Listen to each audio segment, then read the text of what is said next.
To my very special video podcast watchers, I apologize in advance today that I am filming on photo booth on my computer because my camera is at my parents'. I'm doing another project.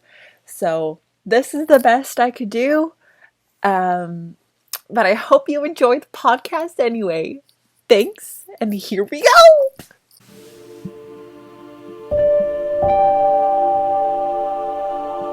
Hello!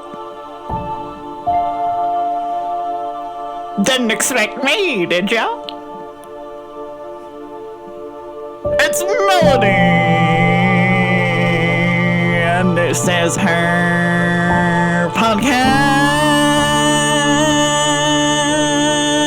Oh my goodness. How do people listen to this shit? Hey everyone, my name is Melody, and this is the I'm Okay podcast.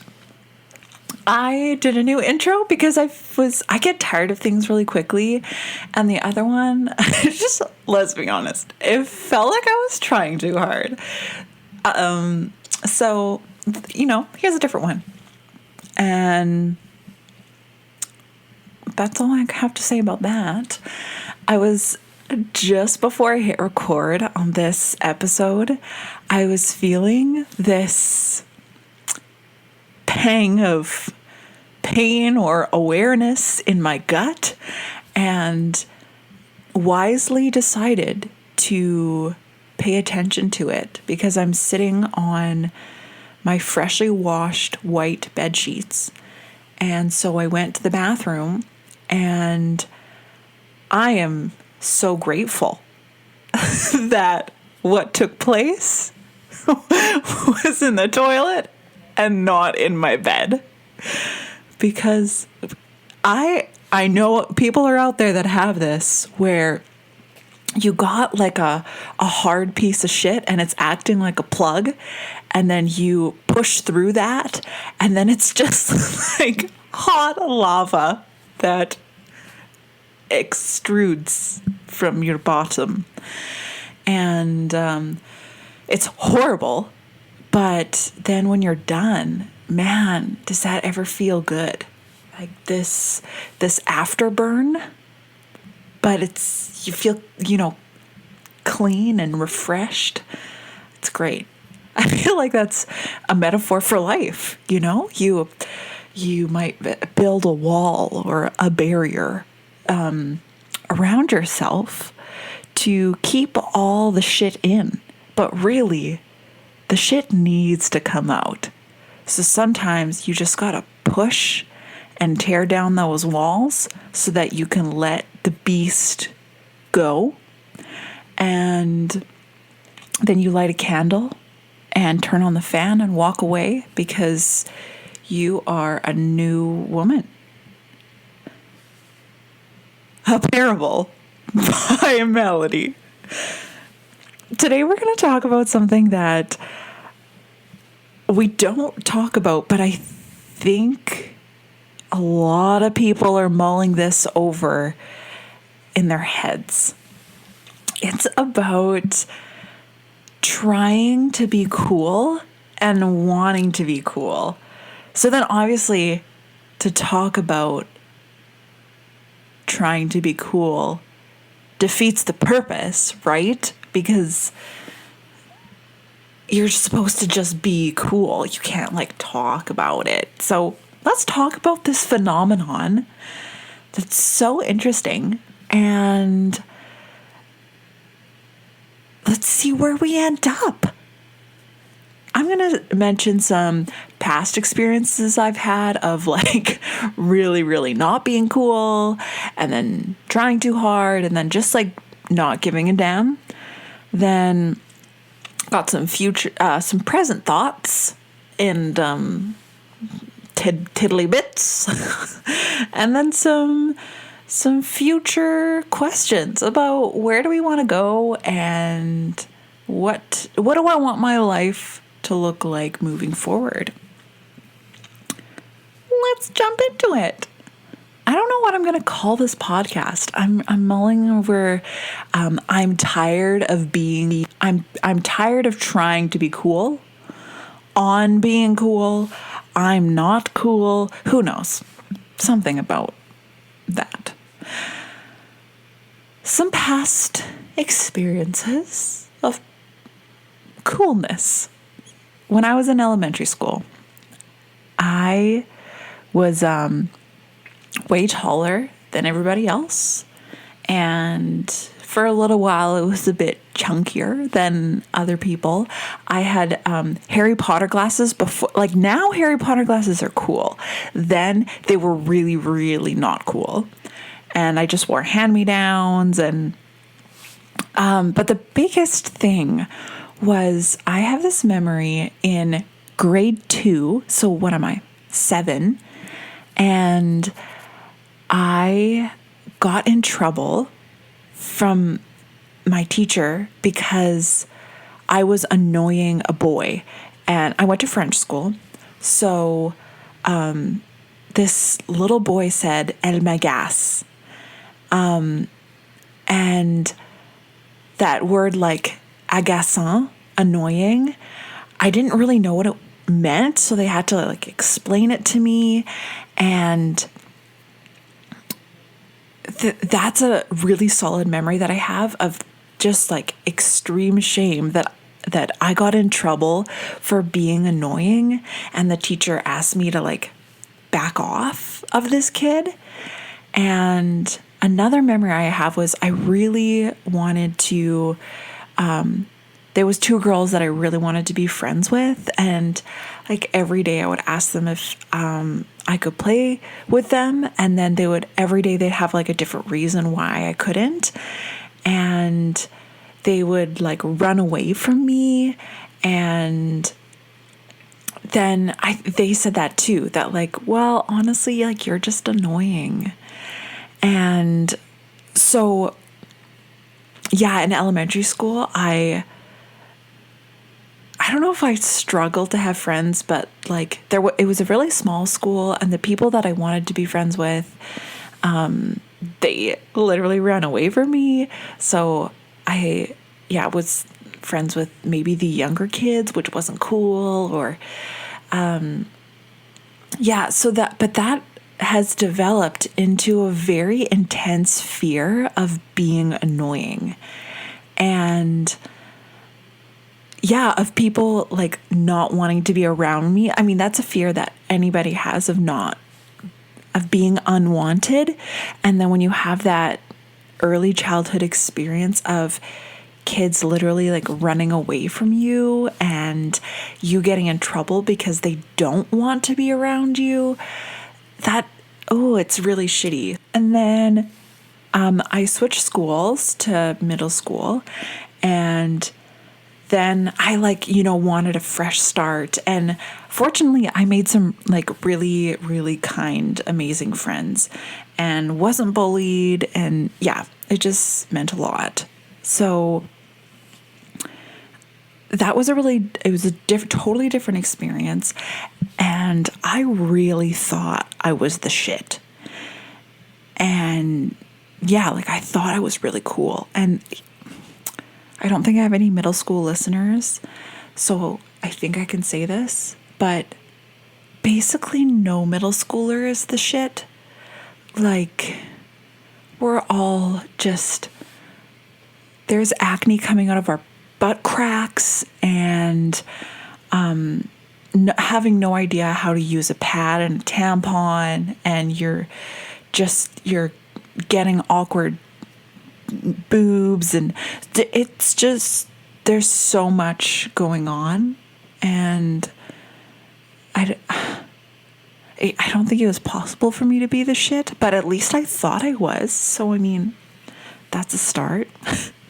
And then in high school, I wanted to be cool still, like to be friends with the popular people, but more importantly, I wanted to be unique and not like anybody else. So when I see a trend, I would not want to engage in it, or yeah, I just wanted to be really different and just be myself and be really authentic. So I think that's awesome.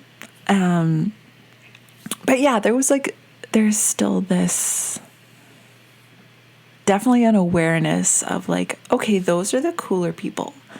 And I'm not in that group. It's not like they hate me. Maybe by the end they did. But yeah. So I don't know. It's weird. Isn't this whole thing weird? This whole unspoken, you're at a higher like level of society than me because I don't know. Like part of it has to do with looks. Like they dress whatever more expensive or what's trendy. But I found people in my grade like dressed better than quote unquote the popular people, but that didn't make them popular. So it's, yeah, I don't know who decides these things and what makes a person cool. We'll actually get back to that. And then, okay, university. I found there wasn't cool kids in the same way. And the clickiness wasn't the same. I'm sure other people have different experiences, but I went to 2 different universities and yeah, I could have a vague sense of like, okay, you're as an individual, you're like a cooler person, but there wasn't like this group or horde of people that were, but yeah, so it was definitely less of an issue in university. Now, like I'm out of school. And so it's really interesting because school is kind of the ecosystem where like popularity and coolness thrives. So being out of that, it's, yeah, like where is it? And I see it more, I guess, in social media and yeah, but otherwise, like my workplace, there's no cool people. We're all just coworkers. So very interesting thing. So present thoughts about this weird ass phenomenon of wanting to be cool. What is being cool? And is it worth it? No. How I would describe, so I want to be cool. Let's just say it, that when I get dressed in the morning, I think like, what would make people think well of me and think, oh, that's an interesting person, or oh, she's well dressed, or yeah, that gives, but not, I don't want to dress so I look like a poshy rich bitch, or I don't know, like there's so many personas you can put on when you're dressing yourself. And my favorite is like the androgynous, like baggy clothes, monochromatic look. Because to me, I don't know, when I see that, like, I think that's cool. I go, I want to look like that. And that's my favorite style. So that's, I guess one way of describing coolness is I want that, or I wrote here's a picture of my perfect definition of being cool. Is there's a party going on and somebody walks in the room and people are more excited about this person coming in the room than anybody else before. And Or, yeah, kind of same scenario, like asking, oh, who's going to be at the party? And then kind of listing off some people, and then maybe asking, oh, will so-and-so be there? And it's like, oh, I don't know, maybe. And then when they show up, it's like this heightened excitement that that person is there. So essentially, it's a feeling of being really wanted, that people desire your presence, or even, and people who don't know you want to know you, and they want to be your friend, or they want to talk to you, get to know you. They're curious about your life. To me, that describes somebody that's cool. This wanted, pursued. I'm thinking about, okay, as a woman, being wanted and pursued.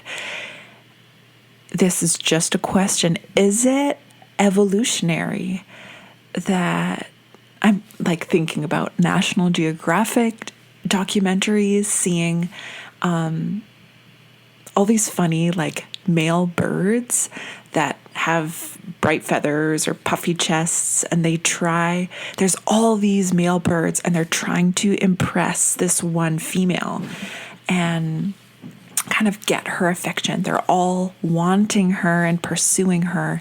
And is that like a product of our evolution, that now it's still in our instinct to to desire other people to like want you, and to be chased, to get the very best mate or friend or companion, like group of people surrounding you. And I'm wondering, can I transcend that animal instinct of being wanted and desired to being in a place of serenity where I am content as I am, and that I don't even want kids. I am single and like pretty skeptical of romantic relationships. So even those things feel a little bit off the table right now. So why am I don't know, like have this desire to be wanted? What if it has to do with my menstrual cycle, that like when I'm ovulating, then all of a sudden I like want to be pursued more? Who knows? Some biologist who's not me can tell us. But I feel like that's, a valid hypothesis of behind wanting to be cool is like part of survival and wanting to find a mate and a tribe and belonging. But really, so I think about this, that I, for many, many years, have wanted to be cool. But underneath that desire, like the greater pull is that I want to blaze a trail that I hope people would continue to walk down indefinitely.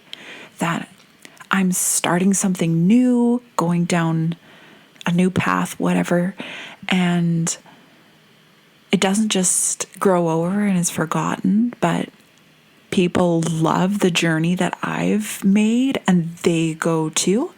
So kind of two ideas I have specifically is starting some kind of nonprofit, and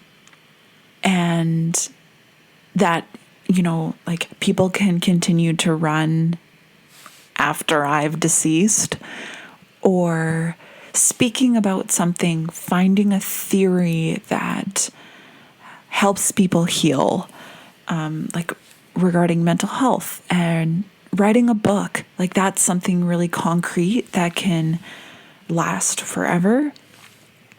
And yeah, I don't know if it's also this desire to be like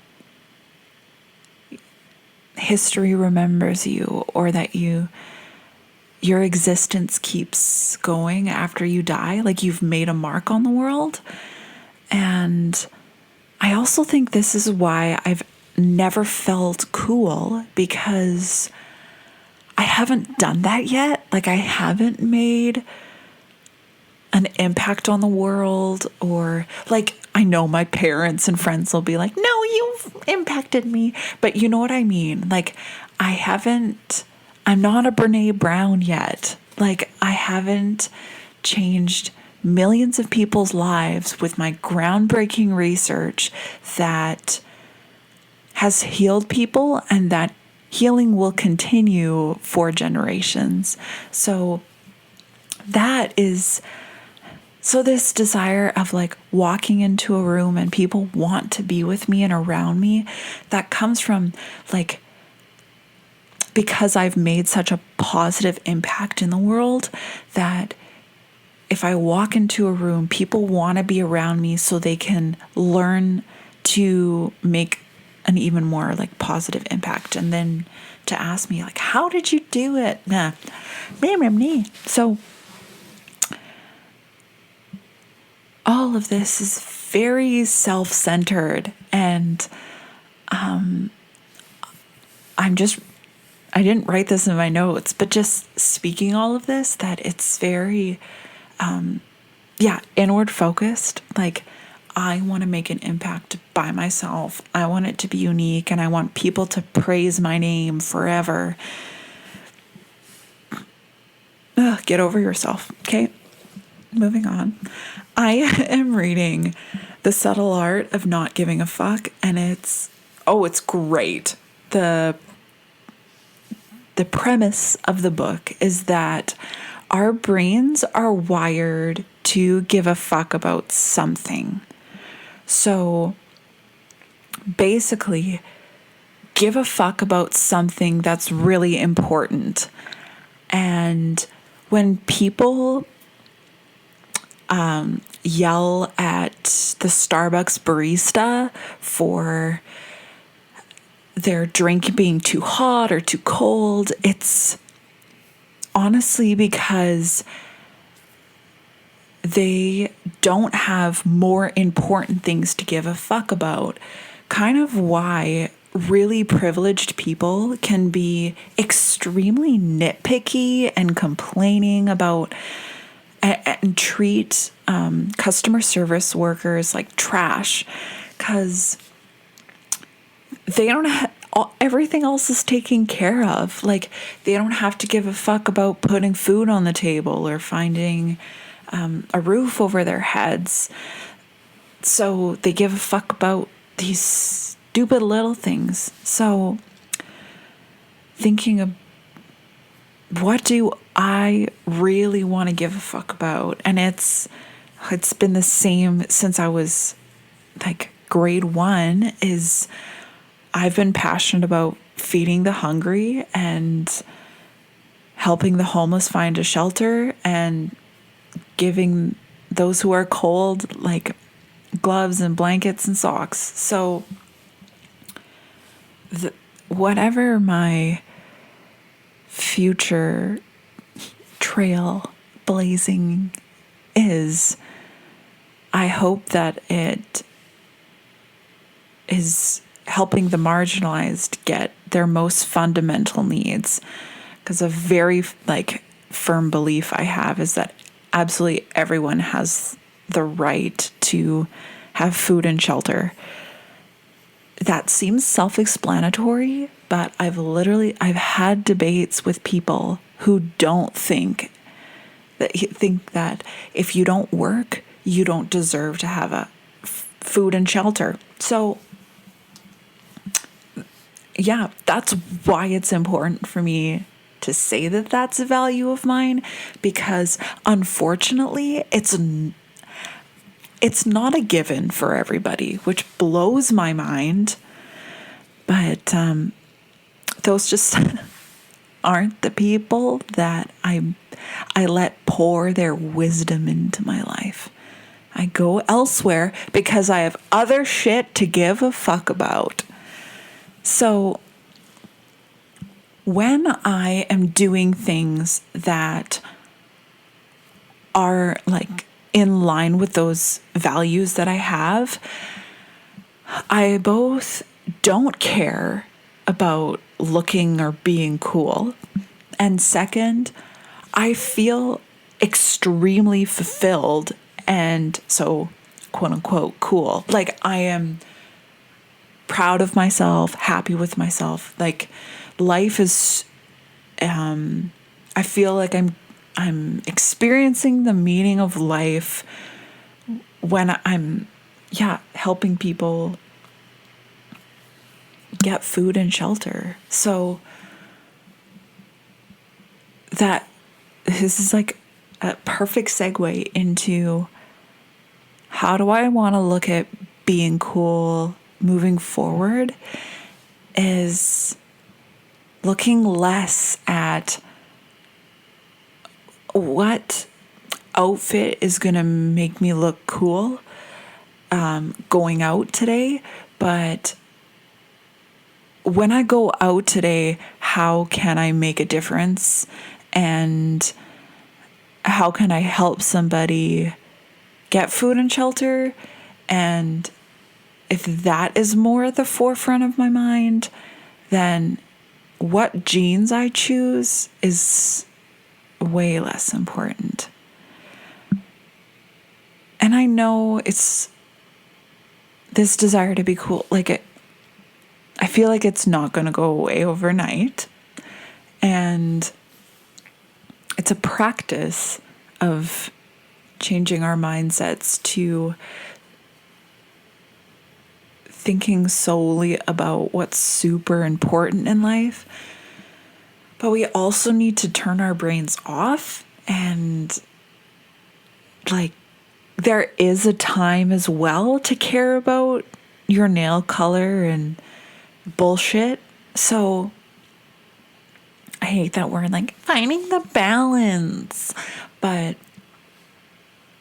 I know right now that there is room for growth to spend more time thinking about what's important and less time thinking about those small details. And I hope the world continues in that trajectory as well. That if everybody on Instagram took a break from caring about what people think of them and used that time to feed the hungry, fuck, the world would be such a better place. Like, the people that I follow are very like encouraging body positivity, mental health. So my feed is generally pretty like meaningful. But if I go to the Discover page, I'm also new to Instagram, so I just have like so much commentary on it because I'm not used to it yet. But I go to the Discover page and there's so much bullshit. Oh my gosh, just like companies advertising the most insane products, like poor blackhead vacuums and gummy vitamins and weight loss shit. Like, holy fuck, there's so much more important stuff in life than this shit that we're scrolling through. So if you have this never-ending nagging voice that's like an unquenchable thirst to be cool, pause and ask what is really important in life and spend some time investing in that versus what people think of you. And in my opinion, like the people that I think are the coolest are the ones that don't give a damn about anything else, about what other people think of them. So the irony is, if you want to be cool, stop trying to be cool and love yourself, because people's opinions of you are always going to change. But you loving yourself is a constant thing that will bring a positive impact in your life. Another myth I think is true, this isn't based on research, but observation, that the coolest people in the world, like probably celebrities, some are, but I think a lot of them aren't actually happy and they don't love their lives. That's based on like how many celebrities take their life, and a few candid interviews where, yeah, celebrities just don't like it. So they're at the top of the social pyramid and they're not getting this happiness and fulfillment from being cool. So, because that's another underlying desire of wanting to be cool, is really because if I'm cool, then I'll be happy, then I'll be satisfied, then I'll have made it. And you look at people who have quote unquote made it, and they're not like floating on a cloud of peace and joy. They're suffering. So I think all of this is more of an inside job than an outside one. That being cool, for me, it's going to be more about being a fan of who I am. And I'm going to get there that way instead of like buying more clothes from a cool store. Honestly, that's kind of all I have. I really just wanted to put a voice out there of somebody talking about their personal and current struggle with wanting to be cool, but like not wanting to want to be cool. I want to stop this habit, and because it doesn't matter, but I think I just need to say it, that it's like a very embarrassing but real desire of mine. And I know there's other people out there that have that. And saying it and being like, you know what? You don't have to be embarrassed about it, because for me, it's just a desire to be wanted. And I know I am by my friends and family, but it's this kind of insatiable, like, I want more and more. But the irony is when I randomly have like 3 or 4 people text me out of the blue saying, oh, I want to hang out, I get annoyed. I'm like, go away. I don't want to I don't want to talk to you. Sorry. I have my like core group of friends, and I either want to be at home alone or with my best friend. And beyond that, I'm like not super interested. So I'm set myself up for failure because I want more attention, but when I get attention, I'm annoyed. So I'm going to challenge myself, I guess this week, to spend a minute or more just saying, I'm enough. I like myself. I'm a fan of myself. And there's nothing more I need to do to get there. That I'm already there. That right now I'm a fan. And there's nothing more I need to do to be more lovable, desirable. That I'm good right now. And that's really, really hard for me to say. But so important. So, if this was rambling, good for you for sticking out to the end. It was helpful for me to talk through this, and I would love to do a part 2, talking about like other people's experiences, because for some other episodes I interviewed a bunch of people. Today I just wanted to talk about my thoughts on it, and if I hear a bunch of people kind of give their input and experience of wrestling with wanting to be cool, please tell me, and I would love to do a second part, because I have a feeling that this is a big thing for people, and if we can talk about it, then we can loosen this suffocating grip. So I really, really love my listeners. I want to say that every week, every episode, somebody reaches out to me and says like, thank you, mama, we love you. And it means so much. And I am blown away that people listen to this. And so thank you so much for your support. And I mean, if I'm going to be a fan of myself, then why am I surprised? So that's all I gotta say. Hope you have a good week, and I'll see you next Friday, I think. Bye.